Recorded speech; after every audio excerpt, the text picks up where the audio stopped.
and gentlemen. So this is a reward to the team of 1.8 million Kenyan shillings, ladies and gentlemen. And powerful signatures are very short and not complicated. Those who are struggling are always saying,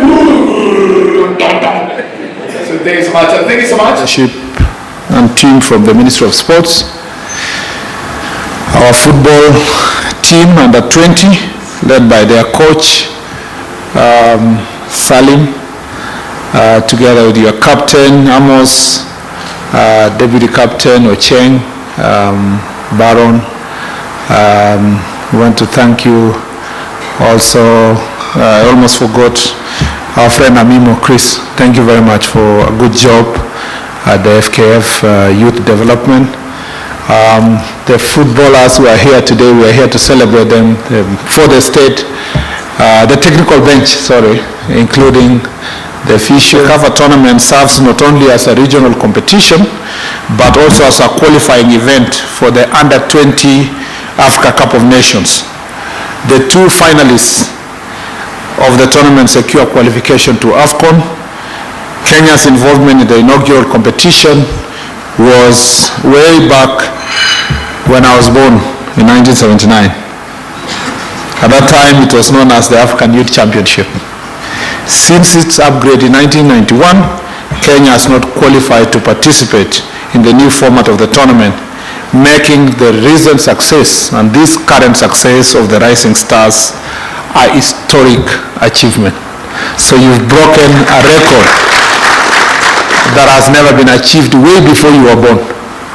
And I want to say congratulations for a good job. It means there is something special in you.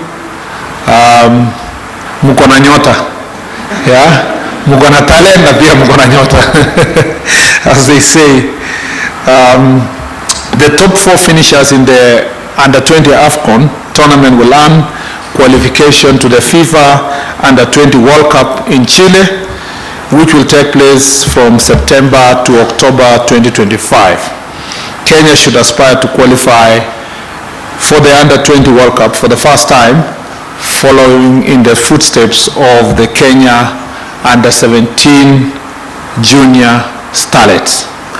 Yeah, the ladies have shown the way. You guys can do it.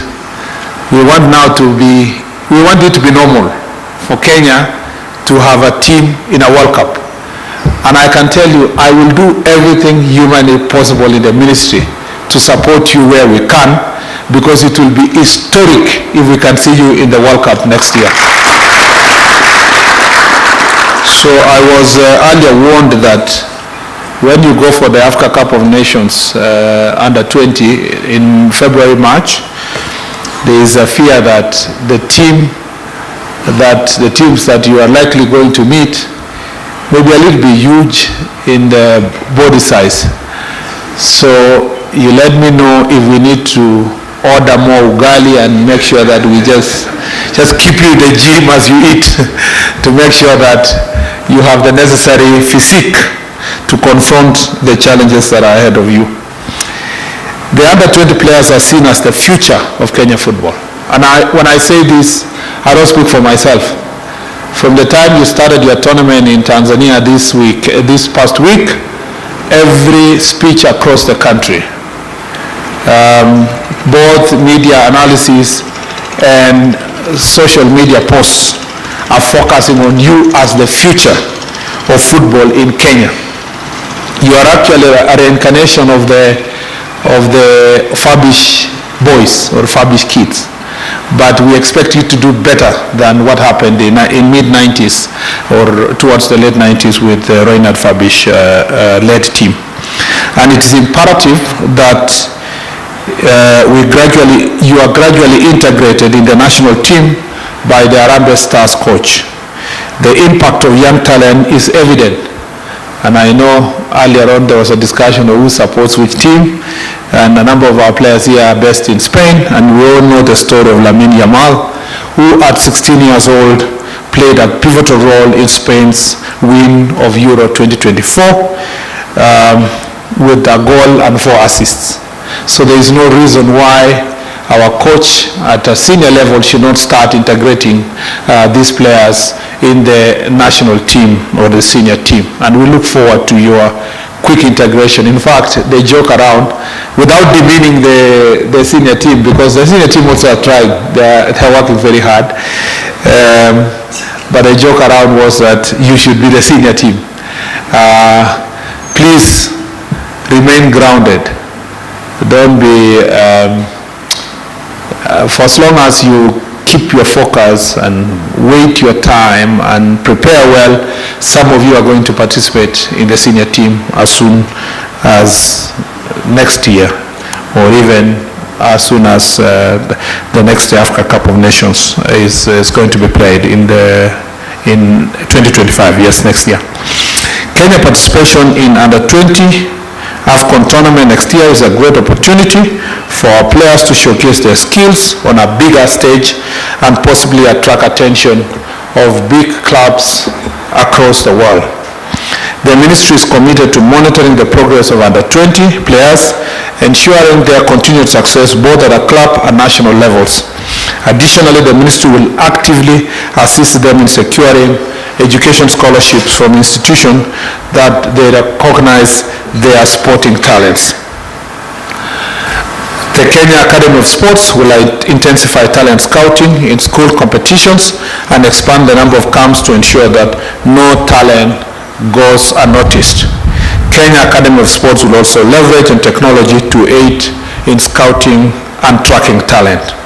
I was in Kenya Academy of Sports a few days ago, and I have instructed them that we cannot use analog methods forever of scouting young players. We are willing, and I've told them to come with a clear proposal on the available technology in the world that can assist our country to scout the best talents and to make sure that we showcase those skills to other entities in the world, especially sports academies and other football clubs in the world. We have the sports academies there. We have a plan for a system that is not working, but I want it to become a modern technology. We have also asked the Kenya Academy of Sports to present to us a clear proposal on purchase of the gadgets that are used to determine the performance of a player, so that when they come to the Kenya Academy of Sports, whether they are 13, whether they are 15, whether they are 17, they can be able to wear those gadgets and train, and we can see and share their performances as players. Technology is going to play a very important role in this regard. Number two, we have told the Kenya Academy of Sports they should stop, and I have made clear instructions that they should stop chasing funny tournaments out there for other reasons other than growing talent. There are many reasons why we support sports as a ministry. Some of it is recreational, some of it is foster peace and unity, some is also to foster people's health, improving health and so forth. That is not the work of Kenya Academy of Sports. That is the work of other entities within the Ministry of Sports, and partnering with maybe federations and organizations outside there. If we continue insisting that the Kenya Academy of Sports will be given resources to organize inter-county sports, which have no limits on age, it has no discipline on who can play, it has no recognition of what talent we are growing, we'll be wasting money. And therefore, the directive we've given Kenya Academy of Sports is to focus on young talent from 8 years old to these 18 years old, and of course and beyond, but particularly in growing that talent, I have asked the Kenya Academy of Sports to focus on schools and school sports. That is all. That is enough for us to find the best talent across the country. And therefore their job is to organize football clinics and other sports clinics. Their job is to make sure that they support and attend to all the sports activities in the Ministry of Education, and we put their resources. There is to scout and shortlist a good number of talented players, bring them to the academy here in Nairobi, and some of them regionally, as we shall be organizing, until we get a critical pool of players, and for this matter, a critical pool of footballers who will take over from yourself. We want to be competing in under 13, under 15, under 17, under 20, under 23, and the senior team.